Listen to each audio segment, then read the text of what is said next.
Universitária Paulo Freire, uma emissora da UFPE.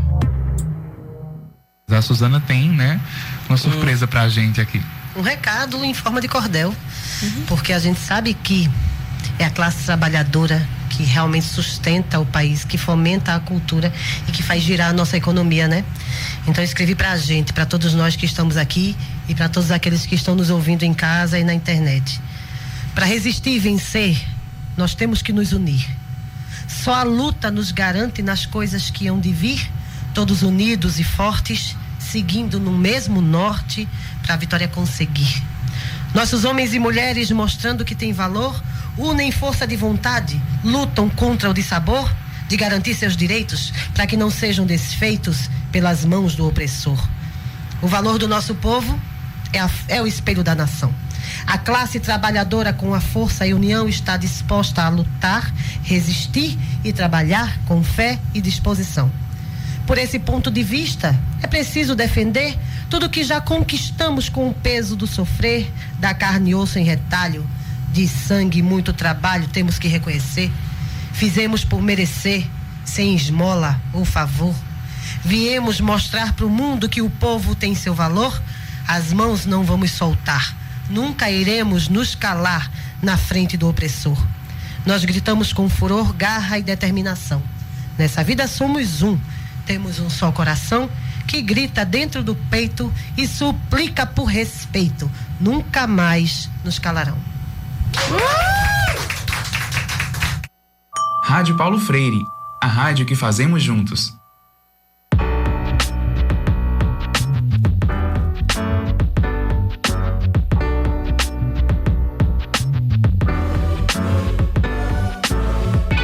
Rádio Paulo Freire apresenta Codinome Resistência. Olá a todos e todas que ouvem a Rádio Universitária Paulo Freire, AM 820. Eu sou estudante de comunicação, meu nome é Beatriz Jatobá e você está ouvindo o Codinome Resistência. O programa tem esse nome em homenagem ao trabalho Museu de Memória Auditiva de estudantes da UFPE com orientação da professora Raudiane Pereira. O projeto apresenta histórias de pessoas que foram perseguidas e mortas na ditadura. Foi um período que ainda deixa marcas no Brasil. Hoje, o Codinome Resistência traz novamente o movimento Balbúrdia UFPE. Junto a Pedro Ishimaru e Catarina Cataldi, a gente vai falar sobre a resistência da universidade pública. Tudo bem, gente? Vocês podiam se apresentar, por favor? Olá, tudo bom? Meu nome é Pedro Ishimaru, eu sou graduado em Engenharia Eletrônica pela UFPE e atualmente eu faço mestrado em Ciência da Computação, também na UFPE. Minha área de pesquisa são engenharia de sistemas embarcados. No caso, eu trabalho com algoritmos de visão computacional embarcada, que basicamente é você tentar extrair informação da imagem de forma que o computador ele consiga entender e fazer alguma coisa com isso. E eu sou Catarina Cataldi, eu sou bacharel em biomedicina pela Universidade Federal de Pernambuco e atualmente estou cursando mestrado acadêmico na Fiocruz. E meu trabalho é voltado para a parte de engenharia de proteínas, voltado para a produção de vacinas e testes diagnósticos. Massa. Bom, se você que está ouvindo quiser participar do programa e resistir com a gente, é só ir lá nas redes sociais. Procure por Rádio Universitária Paulo Freire no Twitter, no Instagram, no YouTube e também no Facebook, que é onde está a nossa transmissão ao vivo. Mas bom, para dar início à nossa conversa aqui com Pedro e com Catarina, eu queria perguntar para Catarina e para Pedro, acho que tu fala primeiro, Catarina, como é que começou o seu envolvimento no movimento Balbúrdia? Na verdade, eu fui convidada por um amigo a participar do Balbúrdia, porque Ítalo estava organizando, junto com outras pessoas desse movimento, que é um movimento de defesa da universidade. E como eu sou uma pessoa que sempre gostei muito de estar envolvida com pautas sociais em geral, meu amigo disse, vem cá, vem se somar nessa luta. Então, a partir daí, eu não conheci os outros integrantes e a gente só se juntou porque nós temos uma causa em comum. Essa causa fez com que a gente se unisse e, a partir daí, a gente conseguiu chegar onde a gente chegou, mas a gente quer muito mais. E é por isso que a gente está aqui. Massa. E tu, Pedro?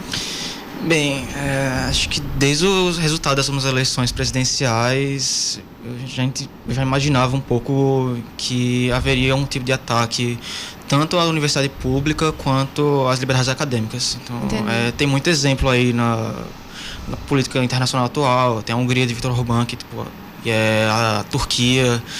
E aí eu imaginei, eita, vai acontecer alguma coisa aqui. Aí em abril, mais ou menos, quando o ministro Abraham Weintraub, ele assumiu o ministério e começaram a intensificar os ataques, né, com cortes, eu tenho que fazer alguma coisa, e aí o que eu faço e tal. Aí Catarina, ela me convidou para participar naquele dia da Universidade na Rua. E eu senti bastante dificuldade assim, em dialogar com a população, em passar o meu trabalho na universidade para o pessoal, para o trabalhador.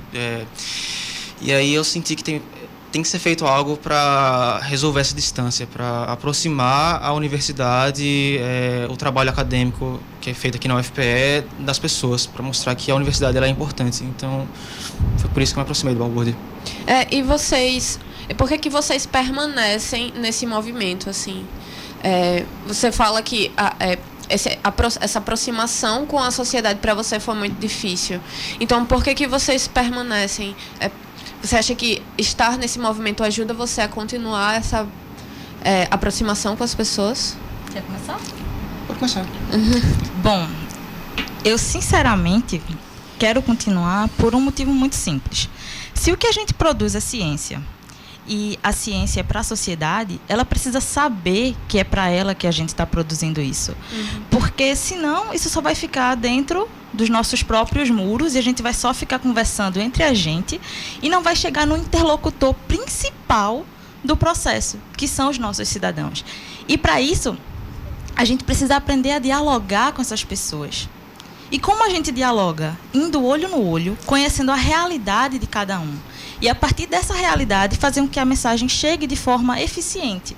Porque se a informação não é passada de forma adequada às pessoas, por que elas vão defender se elas nem sabem o que estão defendendo? Então, eu acho que o Balbúrdia foi um grito, para mim, pelo menos, contra a enorme sensação de impotência que eu estava sentindo perante tudo que está acontecendo. Perante todos esses desmontes. Eu estava desesperada. Então, eu não estava sabendo como direcionar os meus esforços para fazer uma luta eficiente. E eu acho que o Balbúrdia chegou e disse, vem cá, tem um monte de gente que está pensando parecido com você, só que nós estamos desorganizados. Vamos organizar isso aqui? Vamos colocar em pauta o que a gente precisa fazer? Então, isso tem que continuar. E foi tão legal no dia na Universidade na Rua, porque a gente saiu, por exemplo, eu não sou uma pessoa muito tímida, mas eu olhei para Pedro e disse, vamos para os ônibus, porque a gente chegou no Derby, e quando a gente chegou no Derby foi um dia de sábado, se eu não me engano, e a praça não estava movimentada. Eu fiquei, como assim? Tem um bocado de banner, tem diversas pessoas, mas se a gente não falar com a sociedade, a gente não fez nada. Então, vamos, pessoal, se espalha. Vai uma galera para Conde da Boa Vista, vai um pessoal ficar entrando nos ônibus, inclusive eu, Pedro, minha prima, amigos meus e outras pessoas que são um pouquinho mais desinibidos e outros que nem são, só toparam a ideia de entrar nos coletivos e começar a conversar. E isso cresceu, porque não ficou só um polo focado no Derby, por exemplo. Teve encontros na Praça da Várzea, teve encontros de integrações. E é isso que a gente quer, sabe? Porque não é pra gente carregar pra gente o centro dessa luta. A gente quer que essa luta se espalhe, se dissemine. Eu acho que esse é o objetivo do Balbúrdia. É fazer com que diversas pessoas que estão ali focadas e com esse pensamento se somem nessa luta. Antes de tu responder por que tu permanece nesse movimento, Pedro, eu queria perguntar para tu, Catarina, como é que foi a reação das pessoas no ônibus, nas ruas, quando vocês abordaram para falar sobre a universidade? Depende da pessoa. E isso é fundamental, isso é muito legal. Não, pode falar. Porque, por exemplo, eu me deparei com pessoas que a filha estudou no colégio de aplicação e não estava sabendo dos cortes na educação, por exemplo. Poxa, do lado, dentro, entende? Então, eu fui conversar com essa pessoa, ele foi um pouquinho resistente, mas aí a gente continuou conversando, porque você tem que moderar o seu discurso, né? A forma como eu vou conversar sobre o meu projeto com uma pessoa da área biomédica é completamente diferente da forma que eu vou conversar com uma pessoa de comunicação.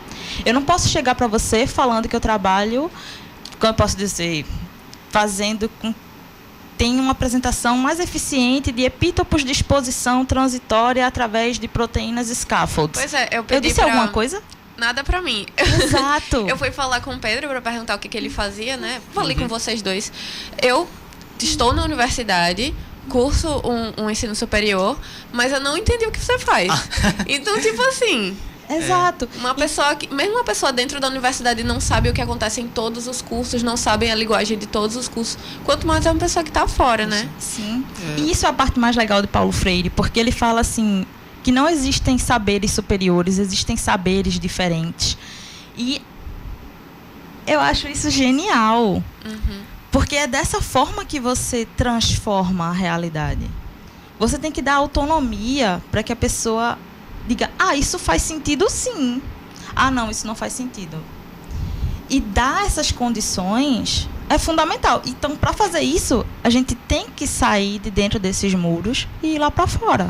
Algo interessante, assim, que o Balbúrdia faz é que, bem, a militância do campo progressista, ultimamente, desde 2016, ela vem sido muito pautada no negativo. Não vai ter golpe, não vai ter pauta da morte, não vai ter corte, ele não. E o Balbúrdia, eu vejo mais ele apresentando algo positivo, algo mais propositivo, assim, no sentido de, ei, olha que legal o que a gente está fazendo aqui na universidade, tipo, eu faço isso, e isso afeta a sua vida dessa forma. O hospital universitário ele é muito importante por causa disso. Aí, e se acabar, o que é que vai ser? Então, eu vejo como algo diferente, sabe? Eu acho que a estratégia de apresentar o que se faz aqui na universidade para as pessoas, ela é mais interessante do que uma estratégia pautada no medo, uma estratégia pautada em, tipo, destruição. Porque se a pessoa está distante da universidade e você chega para ela, ei, a universidade vai acabar, ela, beleza. O que é que eu tenho a ver com isso? E se você chegar e mostrar como a universidade afeta a vida de cada um, e às vezes coisas que eles nem sabem, então ela vai criar uma relação de confiança, uma relação de proximidade que é muito importante, sabe? Ultimamente a política tem se pautado muito na construção de um imaginário de nós e do outro.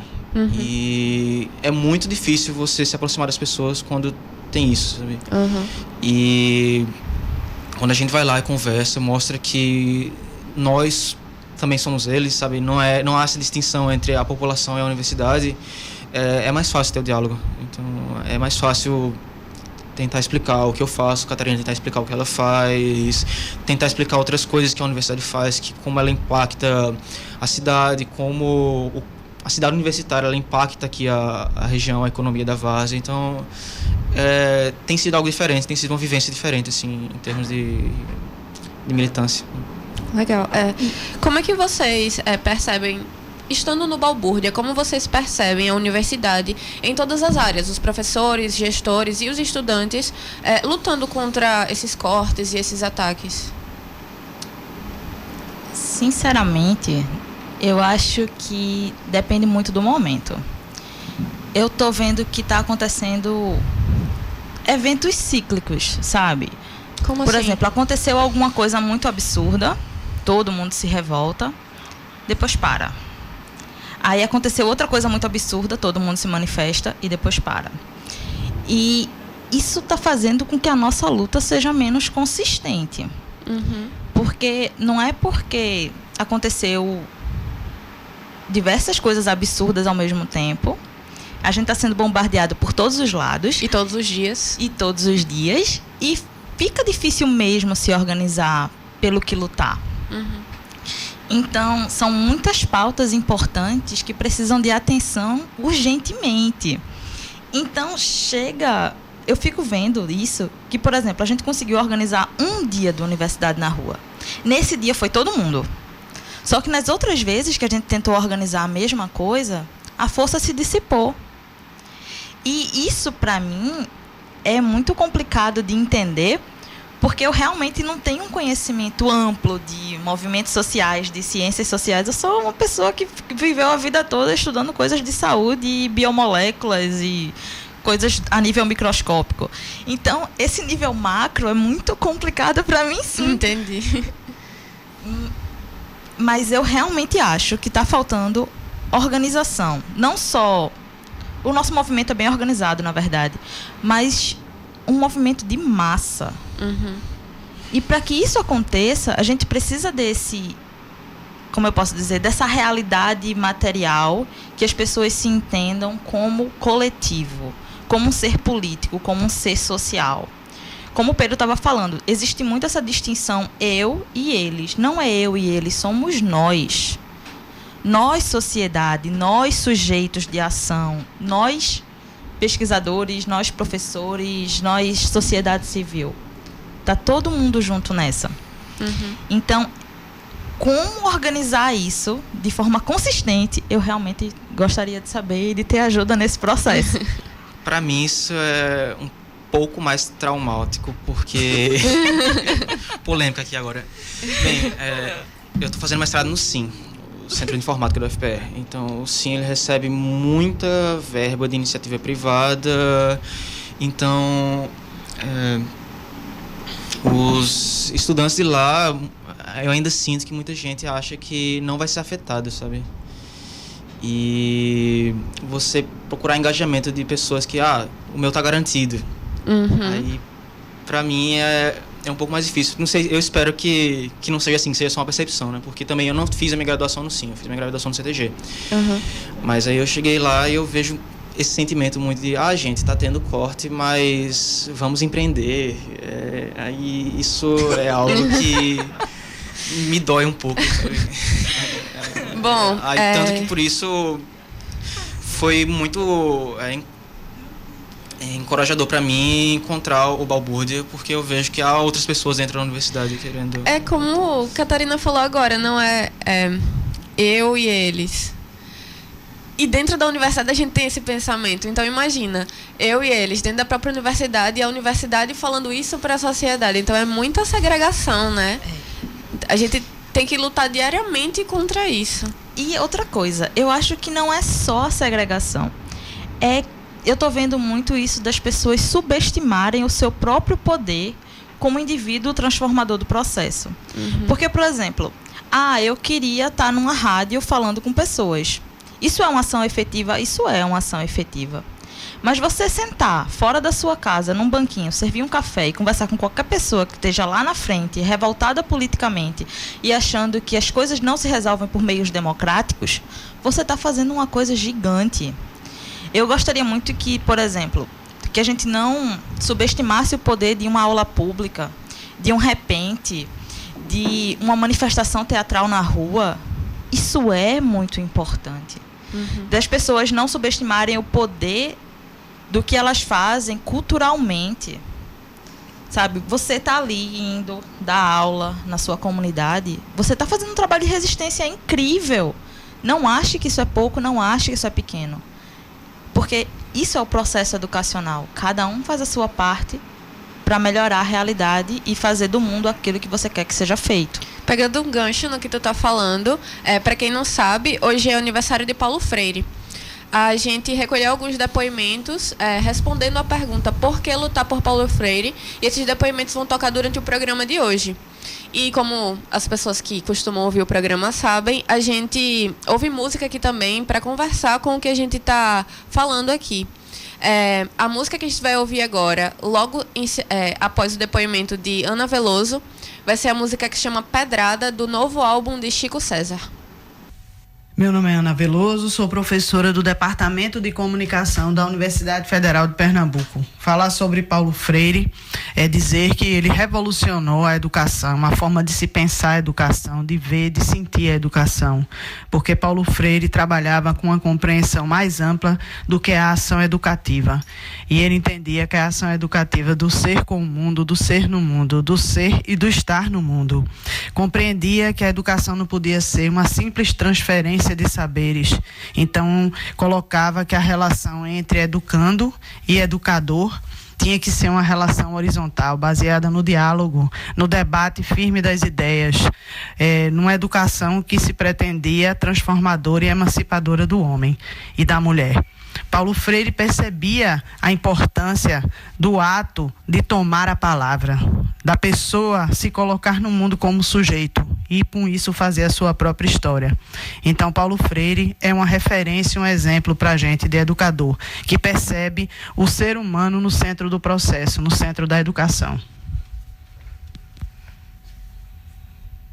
Rádio Paulo Freire, a rádio que fazemos juntos.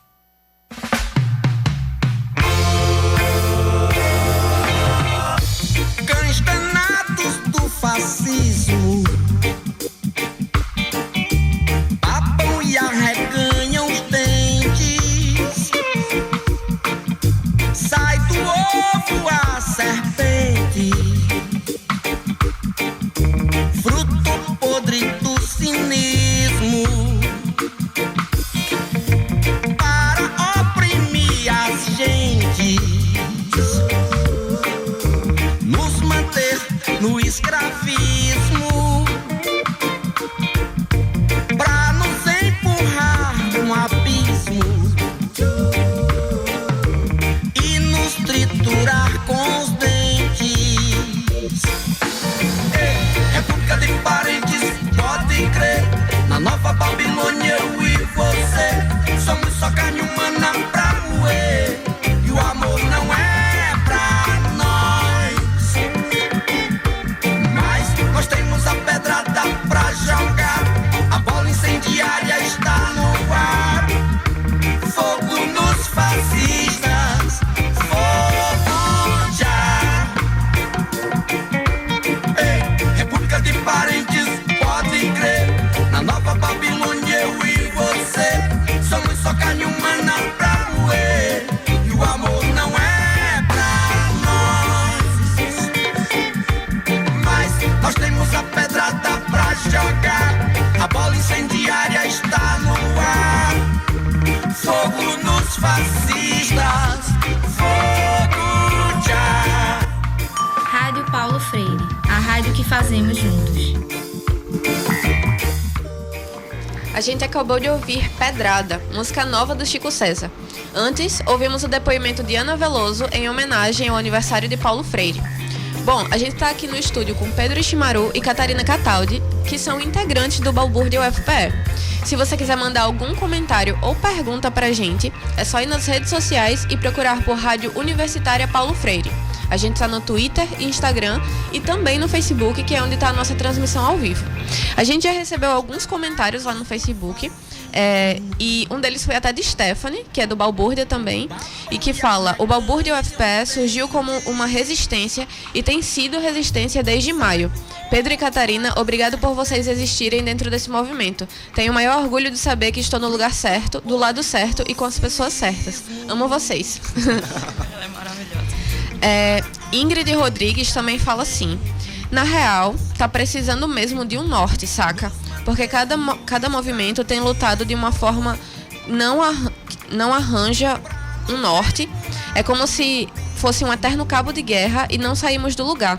O Balbúrdia vem trazer essa problemática à tona e tenta modificar isso sem ganhar para si cunho político. É isso mesmo? Tem alguma coisa contra assim, isso? Na verdade, tudo é sobre política. Não adianta dizer que o nosso movimento não é político, porque ele é. No momento em que ele se impõe na tentativa de modificar uma realidade, isso é político. Educação é política. Mas que a gente não está se filiando a nenhum partido, isso é verdade. Uhum. Inclusive, foi um nome que eu descobri depois que entrei no Balbúrdia, por causa de Pedro, que é um nome suprapartidário, sabe? Que tipo... Você não é de partido nenhum. Isso aqui não é MBL, pelo amor de Deus. Não entendam dessa forma. Mas o que a gente está entendendo é que nós temos uma ideia. A nossa ideia é defender uma educação pública de qualidade. Fazer com que essa educação e fazer com que a nossa ciência chegue nas comunidades. É isso que a gente quer, essa é a nossa causa. Então a gente não vai chegar aqui para ficar levantando bandeira de partido. Agora, dizer que a educação pública de qualidade, ela é uma pauta de direita, é mentira, ela é uma pauta de esquerda. Então, se a gente fosse definir o nosso movimento, ele é sim um movimento de esquerda, mas não é um movimento que está defendendo a bandeira de partido nenhum. Stephanie Domingos também comentou. Isso mesmo, os segmentos, professores, estudantes, docentes e técnicos precisam se unir em defesa da educação. Não adianta só usar um adesivo, abre aspas, eu amo a UFPE e vou defendê-la. É necessário uma reflexão. Ela fala, se eu amo a UFPE, como estou fazendo para defendê-la? Stephanie trouxe essa pergunta pra gente. Mas, continuando aqui o nosso bloco, eu queria passar um pouco para falar sobre o Futurice. Eu queria que vocês falassem um pouco o que é o Futurice e como ele está se vendendo para a população, porque acho que a gente tem visto bastante a propaganda na televisão dizendo que o Futurice vai ser ótimo, que é um tipo de privatização também da universidade, né? Eu queria que vocês falassem um pouco sobre isso. Eu acho que o Futurice, ele busca passar a responsabilidade de investimento em pesquisa para o setor privado. Tem essa ideia de que o governo está vendendo essa ideia que não tenho dinheiro para fazer isso, então precisa de iniciativa privada. Uhum. E da forma como ele é feito, seria o setor privado ele investir em pesquisas que tragam um retorno financeiro, seja de curto ou médio prazo. E dessa forma, essa parceria, a universidade ela conseguir se manter, sabe? Uhum. Porém, isso abre espaço para um monte de coisa que não é tão interessante. Primeiro, a gente sabe que tem muita pesquisa que ela não vai trazer retorno financeiro. Tem algumas pesquisas que provavelmente o mercado não vai querer financiar, que podem até diminuir o lucro do mercado. Por exemplo, uma pesquisa sobre o efeito de um agrotóxico, ou sobre como uma política de ocupação urbana que não seja tão pautada nessa lógica de construtora. Foi o que aconteceu com os cigarros, né? Sim, décadas exato. atrás.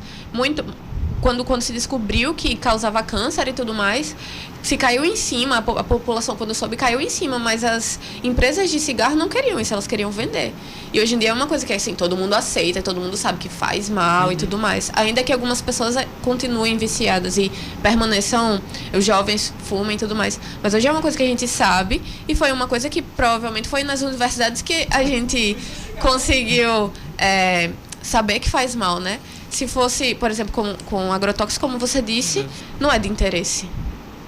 Então, esse tipo de pesquisa, provavelmente, ela não vai conseguir ser financiada. Muitas pesquisas na área das humanidades também não vão conseguir financiamento porque não trazem esse retorno imediato. E retorno financeiro, é mais exato. Um retorno social, né? Exato. Então, o Futurice ele tem dois viés. Um é esse econômico, de você passar para o mercado a responsabilidade de investimento em pesquisa, e o outro eu diria que é um ideológico, é uma forma de censurar realmente as liberdades acadêmicas. Pode falar, Catarina. E sem falar na parte de doenças negligenciadas. E não é só isso, sabe? Por exemplo, é muito provável que as pesquisas de base sejam negligenciadas também. O que seriam essas pesquisas de base?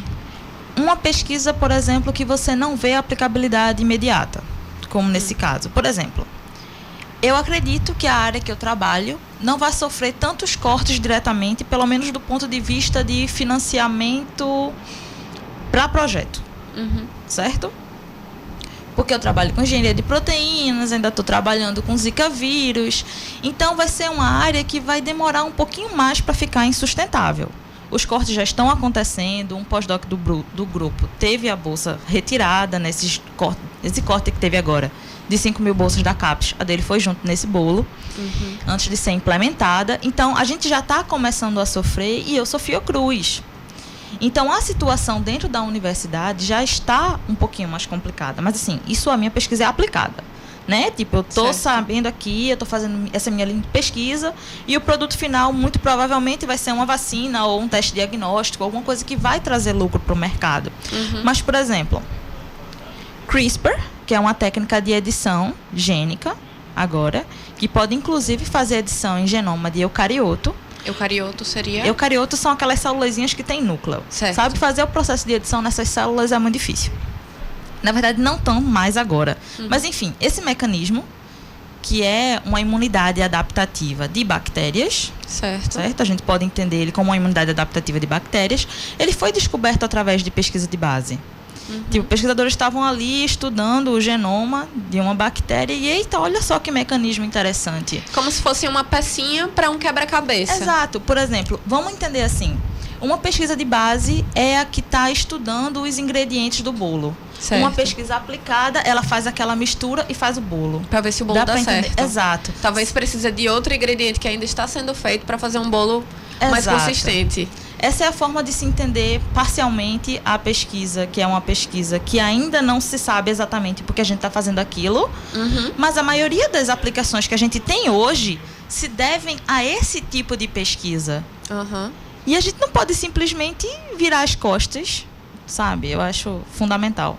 Antes da gente passar para a música, eu queria perguntar para vocês como é que como vocês enxergam que esse projeto de ataque às universidades afeta a todos, inclusive quem não frequenta diretamente as universidades públicas. Você falou que você estava estudando vacina, né?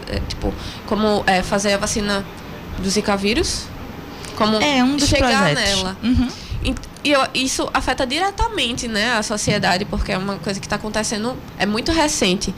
Como é que vocês enxergam outras áreas, mesmo na área de vocês que é engenharia computacional e engenharia bioquímica, como é que esse ataque afeta a todo mundo? Bem, eu acho que quando a gente estava dialogando com a população, a primeira coisa que a gente falou foi a questão dos hospitais universitários.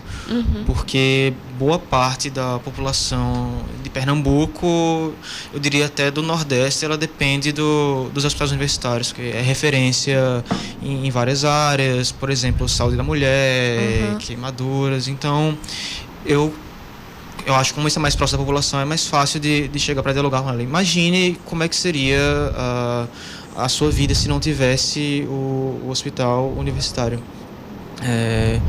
Também dá para falar a questão de diversas empresas que saíram da UFPE e hoje elas têm um impacto na economia local.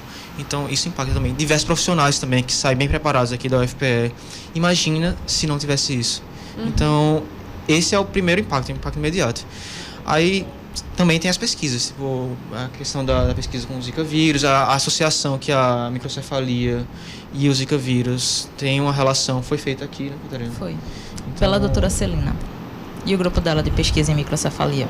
Que seria uma pesquisa de base, não? Não, é uma pesquisa aplicada, né? Entendi. Na verdade, foi uma pesquisa clínica, porque eles começaram a ver que existia... Como eu posso dizer isso aqui de uma forma fácil? Havia uma sobreposição geográfica, digamos assim, aonde tinha os maiores casos de incidência da microcefalia, eram coincidentemente as mesmas áreas que estavam começando a ter maiores focos de um novo vírus que estava circulando ali. Um cruzamento de informações. Foi. E aí, tipo, nessa projeção, eles sobrepuseram essas informações e, além disso, começaram a correr atrás das confirmações sorológicas. Tipo, eu não posso simplesmente dizer que isso aí está acontecendo porque eu coloquei 2 mapinhas um por cima do outro e disse que era isso. Não. Você tem que dar robustez à sua hipótese. Então, eles começaram a fazer a avaliação de soros dos pacientes, começaram a detectar no líquido cefalorraquidiano, no líquido amniótico, e a partir de... porque começou a ficar específico, né? Desculpa. Mas aí, depois dessa verificação, eles conseguiram descobrir que era o Zika que estava causando a microcefalia, e isso foi feito aqui. Na Universidade Federal de Pernambuco. Não, foi feito na Fiocruz. Mas Fiocruz. Assim, de onde saíram esses profissionais? Das universidades federais. Sabe? A maioria das pessoas do meu laboratório são colegas de classe. E pessoas de outro departamento. Eu tenho muitos amigos que são do departamento de Química, por exemplo. Meu orientador, ele era do departamento de Química. Então, assim, essas pessoas estão saindo de dentro das universidades. Nós temos excelentes profissionais aqui dentro. E a gente precisa valorizar isso. Porque o que Celina fez, por exemplo, foi feito em tempo recorde, em escala mundial. Então isso é gigante. E os profissionais que cruzaram essas informações com ela estavam aqui. Lógico que a rede foi mundial, até porque a pesquisa tem impacto mundial. Principalmente aqui, mas tem impacto mundial. Então, é isso. Massa. Para a gente dar continuidade ao programa, a gente vai ouvir agora o depoimento de Mariana Reis, que responde a pergunta por que lutar por Paulo Freire. E para seguir com a nossa seleção musical de hoje, a gente chama a música Fogo, do Baiana System. Olá, eu sou Mariana Reis, sou jornalista do Centro de Cultura Luiz Freire e gostaria de dar os parabéns à Rádio Universitária Paulo Freire da UFPE pelo seu primeiro ano de vida, que venham muitos longos anos pela frente, porque a gente merece uma rádio pública de qualidade que possa servir de rádio escola para a formação dos bolsistas e que para o público em geral possa garantir entretenimento, jornalismo, debate e todo tipo de diversidade de conteúdos que a comunicação pública desenvolve. Fico muito feliz também porque a antiga Rádio Universitária AM foi o espaço onde eu fiz meu primeiro estágio, há mais de 15 anos, meu primeiro estágio como jornalista. Foi então uma escola também para mim, enquanto estudante de jornalismo, e lá eu tive a oportunidade de aprender muito na prática como é que a gente faz comunicação pública. Um abraço, tchau, tchau. Rádio Paulo Freire, a rádio que fazemos juntos.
O que já aconteceu, olha o que já aconteceu.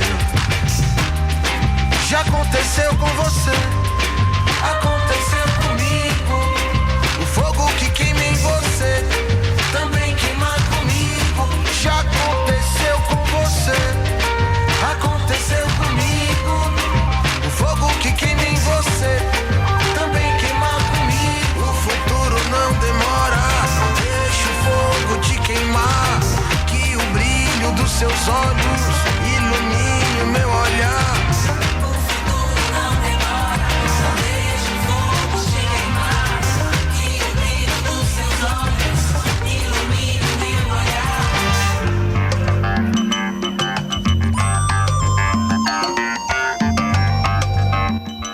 Rádio Paulo Freire, a rádio que fazemos juntos. A brisa da tarde respirava. Acabamos de ouvir Baiana System com a música Fogo e antes ouvimos o depoimento de Mariana Reis em homenagem ao aniversário de Paulo Freire. Lembrando que dá para ouvir as músicas do programa de hoje. É só procurar por Mixtape Resistência Balbúrdia no YouTube lá da Rádio Paulo Freire. Voltando para a conversa aqui com nossos convidados Catarina e Pedro, que são integrantes do Balbúrdia, eu queria perguntar mais especificamente sobre as pesquisas que vocês realizam. Tu pode começar, Pedro, falando sobre a tua pesquisa? Claro. Bem, como eu falei, o foco do meu mestrado é engenharia de sistemas embarcados. O que é um sistema embarcado? Acho que é uma dúvida que tem. Bem, sistema embarcado, uma definição bem difundida sobre ele é que é todo sistema que realiza computação, mas não é necessariamente um computador. Então, é o sistema que realiza a computação no carro, numa geladeira inteligente, num sensor, tudo isso. Então, dentro disso, eu faço um trabalho com algoritmos para visão computacional estéreo, que é quando você tem duas câmeras para você conseguir uma informação de profundidade na imagem. E ainda mais especificamente, a partir de visões estéreos, assim, de imagens estéreo, eu tento desenvolver algoritmos para encontrar o que é pista e o que é obstáculo na imagem. Então, isso aí serve tanto para robótica, quanto para carros autônomos e diversas outras coisas, assim, sabe? Legal. Então, eu trabalho com isso. Você conseguiu super, tipo, falar assim de uma forma acessível. Se essa era uma preocupação, eu acho que não precisa ser sim. mais. Então, pesquisa, Catarina, como que é? Bom, eu trabalho com engenharia de proteínas, como eu te falei, visando melhorar essas proteínas. Por exemplo, proteínas são moléculas, né? Então, essas moléculas, elas têm propriedades específicas. Como, por exemplo, esse copo. Se eu jogar esse copo no chão, ele vai quebrar. Então, eu faço mais ou menos assim. Digamos que eu queira que esse copo não quebre quando caia no chão. Então, eu vou revestir ele com algum material esponjoso, alcochoado, para, por exemplo, diminuir o impacto nele ao cair no chão e aí ele não vai mais quebrar. Tipo a capinha do celular. Tipo uma capinha de celular, por exemplo. Então, eu tento reconhecer... Tipo, a gente tenta melhorar, na verdade, meus amigos que fazem isso na parte computacional, aí depois eles me dão, e comigo é do DNA em diante, sabe? Eu vou verificar se essa proteína está interagindo com o que ela foi feita para interagir. Avaliar a imunorreatividade, tipo, como essas moléculas se enxergam ali dentro e como elas se encaixam molecularmente, digamos assim. Mais ou menos isso, um joguinho do Lego. A gente tinha falado um pouco sobre como esses cortes estão afetando as áreas aqui da universidade. Como é que o sucateamento da universidade pode afetar o desenvolvimento do que vocês fazem? Então, na pós-graduação há uma certa rotatividade, né? Tipo, pesquisadores saem, pesquisadores entram. Então, quando um pesquisador ele termina o mestrado, termina o doutorado, vai para outra instituição, é necessário que entrem pesquisadores novos que assumam aquela pesquisa ou então vão dar continuidade ao trabalho de alguma forma. Com os cortes, da maneira como está sendo feito, não estão sendo renovadas as bolsas. Então, o pesquisador que vai entrar agora no lugar, ele não vai ter bolsa. Então, o rapaz que ele acabou de se formar, isso falando em termos de pós-graduação, e aí ele vai ter que passar 2 anos de mestrado, mais 4 anos de doutorado, sem receber nada, sem receber um salário. Que na verdade é isso, a bolsa é o nosso salário. Isso totalmente desestimula o estudante a fazer isso. Então, quando os pesquisadores vão terminando a pós-graduação, eles vão saindo e a pesquisa não tem continuidade. Não tendo continuidade na pesquisa, a pesquisa morre. E tem que entender que ciência é caro. Mas ficar sem ciência é muito mais caro. Porque se a gente não tivesse profissionais competentes, por exemplo, nesse caso de Zika, como ficaria? E não só Zika, sabe? Qualquer tipo de doença que seja negligenciada. Tudo bem, doença é fácil, né? A gente consegue enxergar, poxa, a pessoa está doente, ela precisa de um tratamento. Isso é visível. Sabe, isso faz parte da nossa realidade simbólica, digamos assim. A gente olha e consegue enxergar que a gente precisa fazer alguma coisa e intervir ali. Só que quando o problema é mais silencioso, quando a gente não vê que essas deficiências estão acontecendo de um nível tão profundo que quebre. Porque eu acho extremamente preocupante escutar uma pessoa falar que investir em ciências sociais não é importante.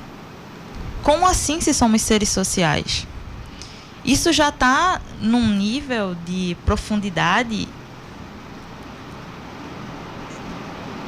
Eu até perdi a palavra, assim, porque com toda a minha... Desculpa falar isso, mas eu acho patético.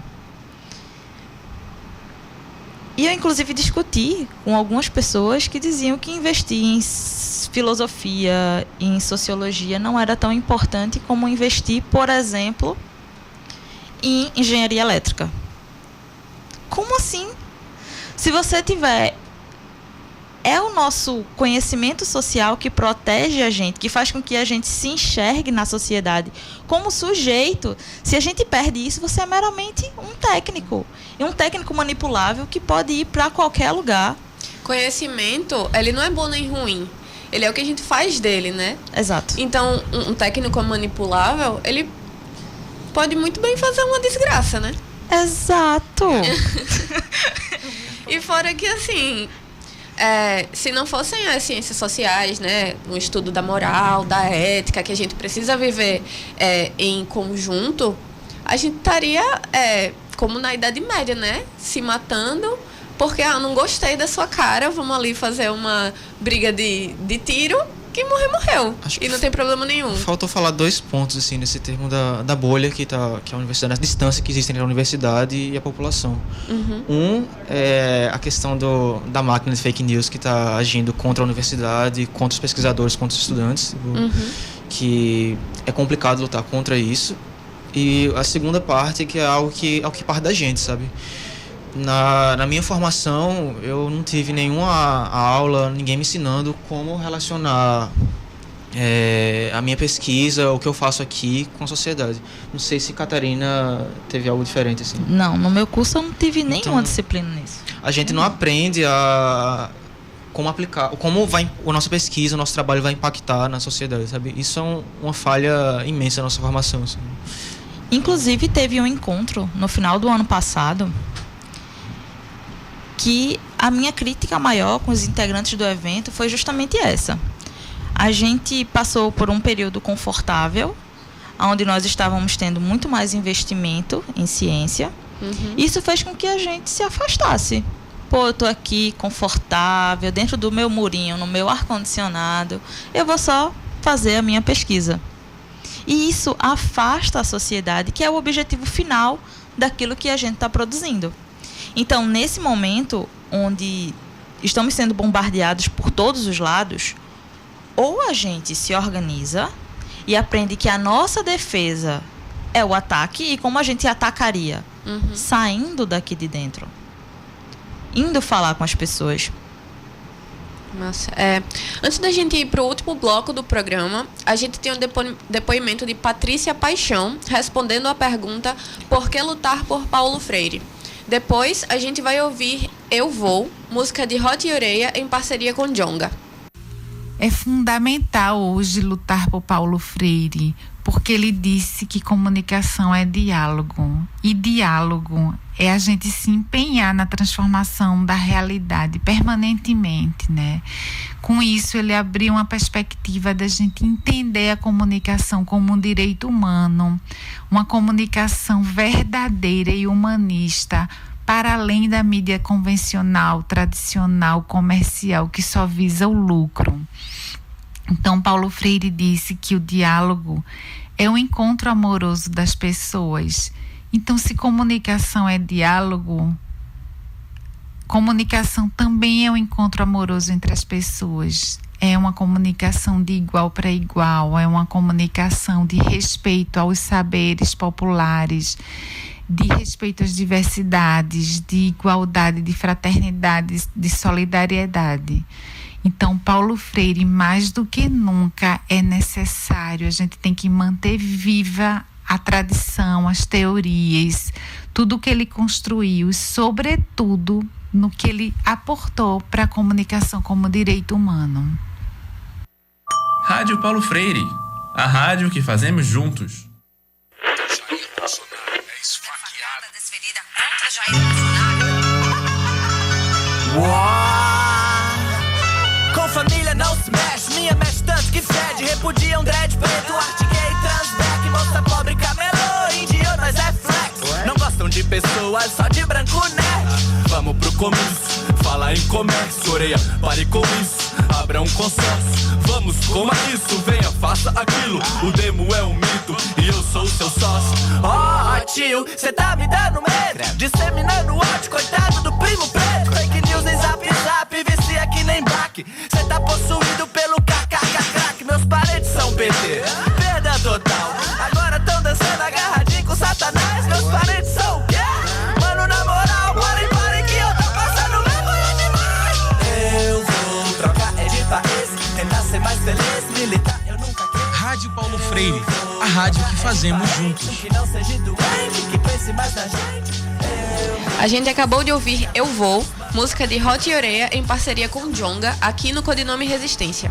Antes, nós ouvimos o depoimento de Patrícia Paixão em homenagem ao aniversário de Paulo Freire. Bom, a gente já está na última parte do programa e eu queria perguntar para Catarina e para Pedro, que são os integrantes do Balbúrdia que estão aqui com a gente, o que a UFPE representa para vocês? Sinceramente, a primeira coisa que eu senti quando dei os meus passinhos aqui, assim que eu terminei o ensino médio, foi: a UFPE furou a minha bolha.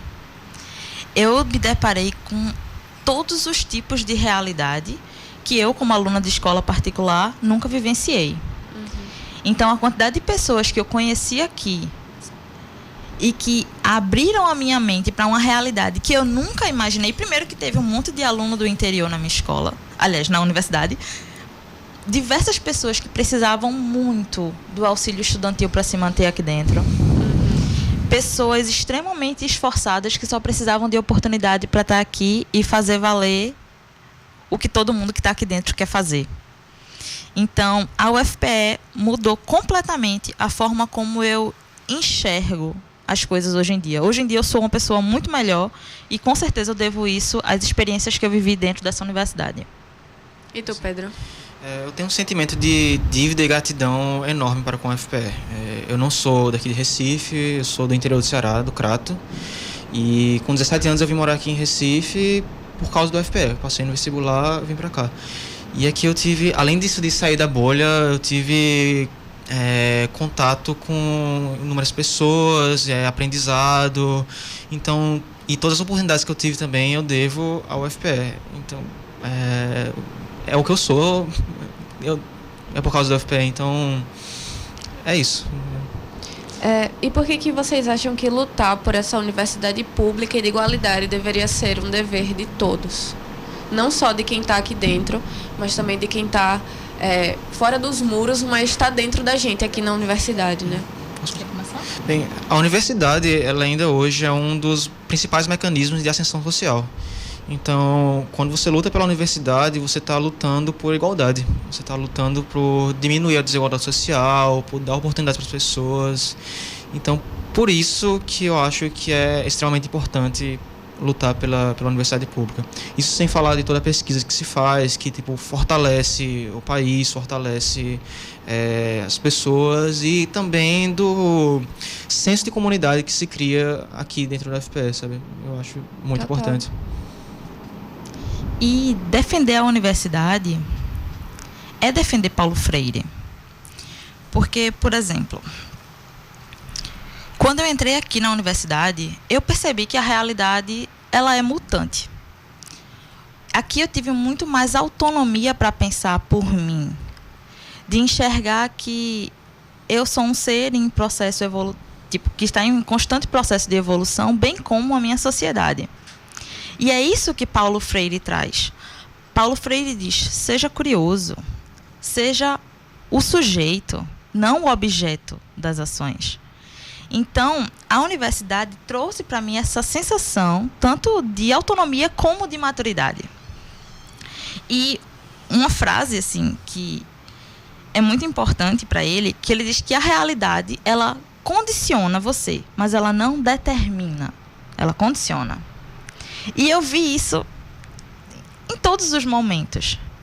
Porque, sinceramente, eu tive muitos amigos que, se fossem ficar como a realidade deles condicionou eles, eles não estariam onde estão agora. Porque eles quiseram mudar a realidade deles. E eles fizeram isso como? Sendo sujeito da ação deles, se empoderando do conhecimento que foi dado a eles. Não só mudar a própria realidade, como mudar a dos outros, né? A dos outros. Voltando nessa ideia que nós somos nós, e não nós e eles, ou qualquer outra distinção, né?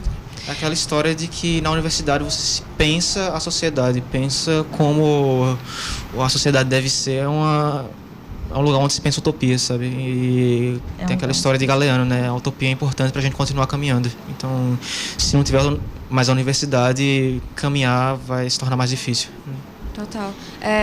Para terminar, quais são os próximos passos do movimento Balbúrdia UFPE? A gente vai estar no Hack and Play. Massa. Fechou uma parceria. Quando que vai ser? Qual o horário? É aberto para todo mundo? É de graça? Vê só, a gente ainda não tem certeza disso. Nós estamos organizando essa pauta. Nós estaremos lá, nós estaremos organizando oficinas. Sim, as oficinas serão gratuitas, mas a quantidade de tendas e quais são os cursos que nós vamos ofertar, nós ainda estamos pensando lá dentro. Mas vamos publicar na página tranquilamente. Página? O Balbúrdia UFPE, na nossa página do Instagram. @balburdiaufpe. Tem no Facebook também, né? Pronto, então é só procurar no Instagram e no Facebook por Balbúrdia UFPE, que aí dá para ficar ligado nas próximas informações, no Hack and Play, em outras atividades que o Balbúrdia vai produzir, né? Sim. A gente está querendo montar também, isso foi discutido na nossa última reunião, que nós queremos realizar a mesma coisa que fizemos nas ruas semanais. A gente vai escolher um dia, aliás, semanal não, mensal. Um dia no mês para fazer essa mesma atividade. E eu acho que, para encerrar, eu gostaria muito de falar essa frase de Paulo Freire, porque é inclusive uma frase de uma camisa de Pedro, que ele faz questão de militar e sair por aí com essa camisa, que é assim: a educação não transforma o mundo. A educação muda as pessoas e as pessoas transformam o mundo. É incrível mesmo.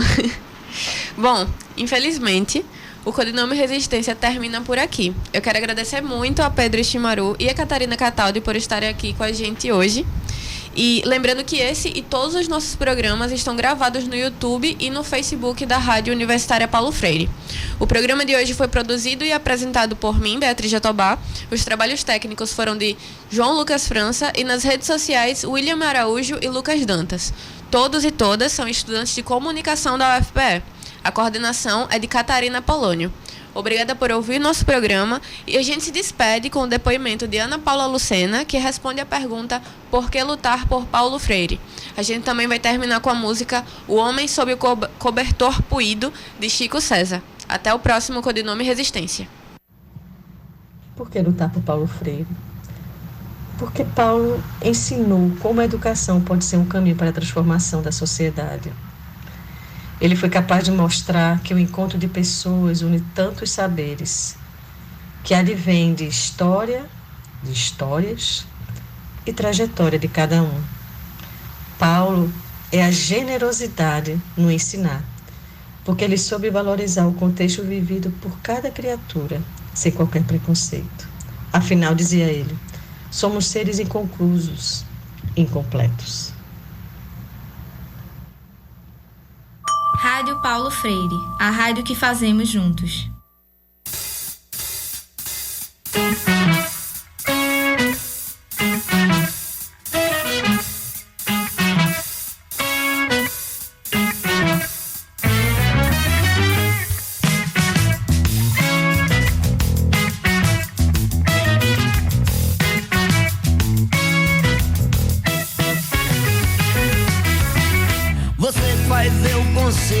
Com seu fraque, não vê o homem caído na onda do crack, nem enxerga as trevas que descem sobre a estação da luz. Tá feliz, pois há conserto nesse mundo, mas no fundo sabe o desconcerto imundo, que mais um separa a fortuna e a sorte avara. Sim, cara, você, meu caro, é o homem estendido, seu cobertor fluido. Sim, cara, você é máscara do 12 horas e 58 minutos.